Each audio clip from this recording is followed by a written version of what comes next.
Hello friends, welcome to my YouTube channel.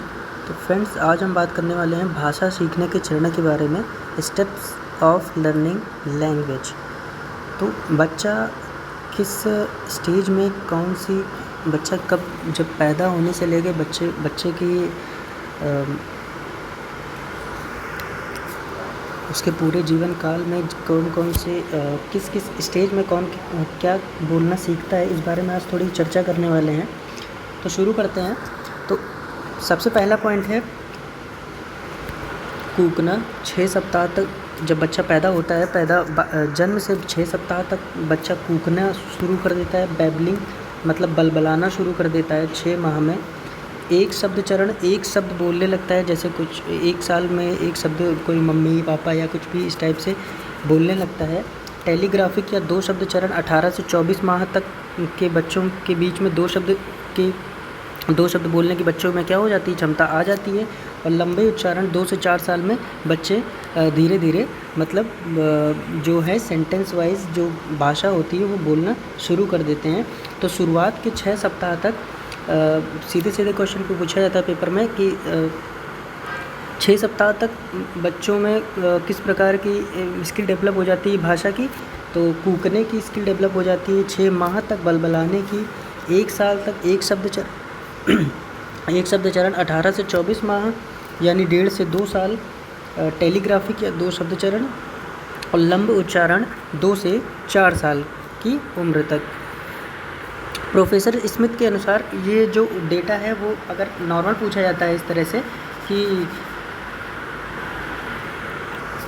बच्चा कूकना कब शुरू करता है, बच्चा बोलना कब शुरू करता है, बच्चे 1 शब्द चरण कब होते हैं या 2 शब्द चरण कब होते हैं, इस तरह से पूछा जाएगा। पर अगर इसमें ये पूछा जाता है प्रोफेसर स्मिथ के अनुसार 3 शब्द चरण बच्चों को किस स्टेज तक आ जाते हैं, तो 1 साल की उम्र तक 3 शब्द चरण आ जाते हैं। 2 साल की उम्र तक 272 शब्द लगभग सीख जाता है और 3 साल में तो 2072 शब्द। ये प्रोफेसर स्मिथ का मानना है कि एक जो बच्चा होता है, बच्चे की जो लर्निंग कैपेसिटी होती है, मतलब उसको शब्द याद करने की जो क्षमता होती है, वो 1 साल में 3 शब्द याद कर लेता है या 3 शब्द बोलने लगता है।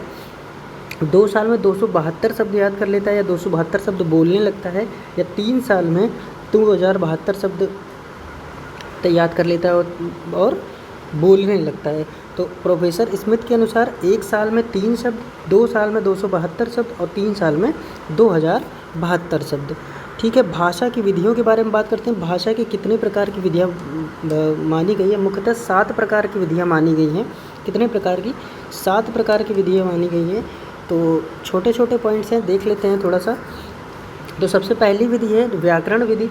व्याकरण के नियम अन्य भाषा, अर्थात जब बच्चा मातृभाषा के अलावा कोई भाषा सीखना प्रारंभ करता है अपने विद्यालय में, तो उसमें अन्य भाषा मतलब सपोज़ मातृभाषा उसकी हिंदी है, अब इंग्लिश पढ़ना बच्चे ने शुरू किया है, तो इंग्लिश जब पढ़ेगा तो उसमें व्याकरण के नियम जो अन्य भाषा में सेंटेंस जब उसमें वर्ड पढ़ाए जाते हैं, लेटर पढ़ाए जाते हैं, उसके बाद सेंटेंसेस पढ़ाए जाते हैं, उसको ट्रांसलेट करना सिखाया जाता है। उनके ट्रांसलेट करने से पहले उनके नियम सिखाए जाते हैं। तो नियम के आधार पर जो उसकी सीखने की जो प्रोसेस होती है वो व्याकरण विधि के अंतर्गत आती है। सेकंड नंबर है व्याकरण अनुवाद विधि। इसमें बच्चे क्या होता है, पढ़ने लिखने तो सीख लेते हैं परंतु बोलने में ज़्यादा अवसर नहीं मिलते। व्याकरण अनुवाद विधि अर्थात होता है कि टेंस को मतलब अनुवाद करना। टेंस का मतलब कोई हिंदी, मान लीजिए मातृभाषा में कोई टेंस लिखा हुआ है हिंदी, अब उसको ट्रांसलेट करना है आपको, तो उसको इंग्लिश में ट्रांसलेट करना है। इसी तरह से ट्रांसलेशन एक तरह से बोल सकते हैं। इसमें पढ़ना लिखना सीख लेते हैं परंतु बोलने के ज़्यादा अवसर नहीं मिलते हैं। नेक्स्ट पॉइंट है, इसमें बच्चे को मातृभाषा में अनुवाद के माध्यम से लक्ष्य भाषा सिखाई जाती है। अर्थात मातृभाषा के अनुसार बच्चे को जो नियम वगैरह है उसके मातृभाषा के अनुसार ही उसको जो लक्ष्य भाषा है उसकी, जैसे लक्ष्य भाषा कोई भी हो सकती है, जैसे ज़्यादातर अमूमन इंग्लिश पढ़ाई जाती है, तो लक्ष्य भाषा सिखाई जा सकती है। प्रत्यक्ष विधि, डायरेक्ट मेथड पे आते हैं। तो प्रत्यक्ष विधि क्या है? इसे मौखिक वार्तालाप विधि भी कहते हैं। ये क्वेश्चन पूछा जाता है कि मौखिक वार्तालाप विधि किस विधि को बोलते हैं। हिंदी में पेडागोगी में पूछ लिया जाता है कि मौखिक वार्तालाप विधि किस विधि को बोलते हैं, तो प्रत्यक्ष विधि को बोलते हैं, डायरेक्ट मेथड को बोलते हैं।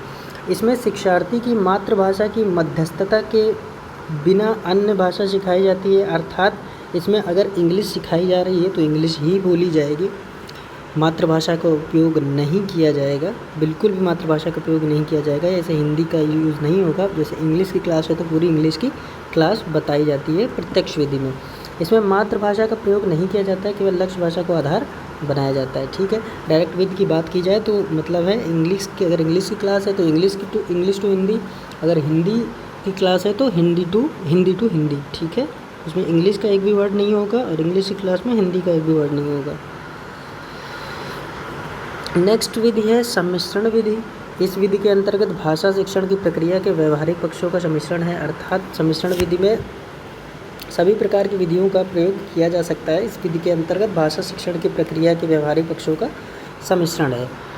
ठीक है, संप्रेषण विधि क्या होती है? संप्रेषण मतलब कम्युनिकेशन विधि। प्रत्यक्ष विधि की प्रक्रिया को और शुद्ध बनाते हुए संप्रेषणात्मक विधि का विकास हुआ, अर्थात इसका अर्थ ये है कि जो संप्रेषण मतलब होता है कम्युनिकेट करना, या कम्युनिकेशन मतलब हम बोलचाल की भाषा में बोलचाल में जो प्रयोग की जाने वाली भाषा है, स्किल उसको कम्युनिकेशन बोलते हैं। यह भाषा के प्रयोग पर बल देता है। संप्रेषण के माध्यम से भाषा सीखी जाती है। जाहिर सी बात है, जितना हम बोलेंगे, जितना प्रैक्टिस करेंगे, उतना ही हम लोग क्या होगी, भाषा सीख जाएंगे। आगमन विधि क्या होता है? आगमन विधि वो होती है जैसे उदाहरण से नियम की ओर, विशिष्ट से सामान्य की ओर। अर्थात इसका अर्थ क्या है? जैसे अभी थोड़ी देर पहले हम लोगों ने कल की क्लास में भाषा के बारे में पढ़ा था। अब कोई भाषा, या सपोज कर लीजिए कि कोई संज्ञा है, ठीक है, संज्ञा का सीधे उदाहरण देना, संज्ञा का पहले उदाहरण दे दिया जाए कि हाँ भैया ये बुक है, ये नाम है, ये नाम है, राहुल क्या है, राहुल संज्ञा है, किताब संज्ञा है। तो इस हिसाब से सब संज्ञा के उदाहरण दे दिए जाए और उदाहरण के बाद उस चीज़ को समझाया जाए। उदाहरण के बाद उस संज्ञा के परिभाषा सिखाई जाए या उसके नियम सिखाए जाए कि कौन कौन सी संज्ञा किस रूप में होती है। तो इस प्रकार से जो प्रोसेस होता है वो किसके अंतर्गत आता है? आगमन विधि के अंतर्गत आता है। इंडक्टिव मेथड के आगमन विधि के अंतर्गत आता है। ठीक है, और इसमें जो प्रोसेस होता है, सीधी सी बात है, अगर हम कोई चीज़ सीखने जा रहे हैं तो उदाहरण, सबसे पहले हमें उदाहरण दिया जाएगा। अब हमसे पूछा जाता, अगर हमसे बोला गया किताब क्या है, बच्चे से पूछा जाए किताब क्या है, तो जाहिर सी बात है बच्चा नहीं बता पाएगा। वो कहेगा किताब तो किताब है, इस तरह से सोच में पड़ जाएगा। पर उसी जैसे किताब है, उसके बाद वो धीरे धीरे टीचर उसको, अगर नियम के बाद उस नियम, फिर किताब उन्होंने बताया तो किताब एक विशिष्ट शब्द हो गया ना। अब उसके बारे में बच्चे को नहीं पता है। अब धीरे धीरे उसके बारे में जब पढ़ेंगे, उसके नियम को समझेंगे, उसकी परिभाषा को समझेंगे, तब जाके बच्चा बता पाएगा कि हाँ किताब क्या है, संज्ञा है, पुस्तक क्या है, संज्ञा है। तो विशिष्ट से सामान्य की ओर, उदाहरण मतलब विशिष्ट जटिल रूप दे दिया, उसके बाद सामान्य कर दिया, मतलब जटिल से विशिष्ट की ओर। तो आगमन विधि में क्या होता है? उदाहरण से नियम की ओर चला जाता है, मतलब पहले उदाहरण देंगे फिर नियम समझाएंगे, और विशिष्ट से सामान्य की ओर चलते हैं, मतलब डिफ़िकल्ट टू जनरल या इजी वे में चलते हैं। उदाहरण एक दिया हुआ है, पहले भाषा का उदाहरण देना, फिर परिभाषा बताना। ठीक है, नेक्स्ट विधि है निगमन विधि। निगमन विधि क्या होती है? अब निगमन विधि की बात करते हैं तो आगमन विधि में क्या था? उदाहरण के बाद क्या नियम समझाए गए थे। अब इसमें उल्टा है। निगमन विधि में डिडक्टिव मेथड में नियम से उदाहरण की ओर और सामान्य से विशिष्ट की ओर, अर्थात पूरा ही उसका निगमन विधि का अपोजिट बता दिया गया है कि नियम पहले किसी चीज़ का, जैसे अभी हमने संज्ञा की बात की तो संज्ञा का पहले नियम बताना, परिभाषा बताना, उसके बाद उसका उदाहरण देना, और परिभाषा के बाद उदाहरण दिया जाता है वो सामान्य से विशिष्ट हो जाएगा। उदाहरण दिया गया, परिभाषा के पश्चात उदाहरण देना। ठीक है, उम्मीद है इतनी बात समझ में आ गई होगी। एक लास्ट पॉइंट है जीन पियाजे, जो कि हर साल पूछा जाता है। इन्होंने अहम केंद्रित वाक्य, ईगोसेंट्रिक बात की गई है। ईगोसेंट्रिक वर्ड हैं इनके कुछ अहम केंद्रित वाक्य जिसको बोलते हैं जीन पियाजे के अनुसार। जीन पियाजे ने संज्ञानात्मक विकास, अर्थात भाषा को संज्ञानात्मक विकास के लिए बहुत महत्वपूर्ण नहीं माना है। अर्थात इनका मानना यह है कि जो बौद्धिक विकास, संज्ञानात्मक विकास होता है हमारा, उससे भाषा का कोई संबंध नहीं है। इनका ये मानना है कि जो विचार हैं हमारे, जो थॉट्स हैं, वो भाषा पे डिपेंड नहीं करते हैं। ये जीन पियाजे का मानना है। इनके अनुसार पहले विचार आया फिर भाषा आई। मोस्ट इम्पॉर्टेंट ये पॉइंट है कि इनके अनुसार जीन एग्जैक्ट क्वेश्चन पूछ लिया जाता है जीन पियाजे के अनुसार, पहले भाषा आई या पहले विचार आया? तो इसका आंसर है कि जीन पियाजे के अनुसार पहले विचार आया फिर भाषा आई। क्या आया? पहले विचार आया फिर भाषा आई। और सेकंड पॉइंट, इनके अनुसार विचार से भाषा आती है, अर्थात भाषा जो है प्राइमरी नहीं है, प्राइमरी है थॉट।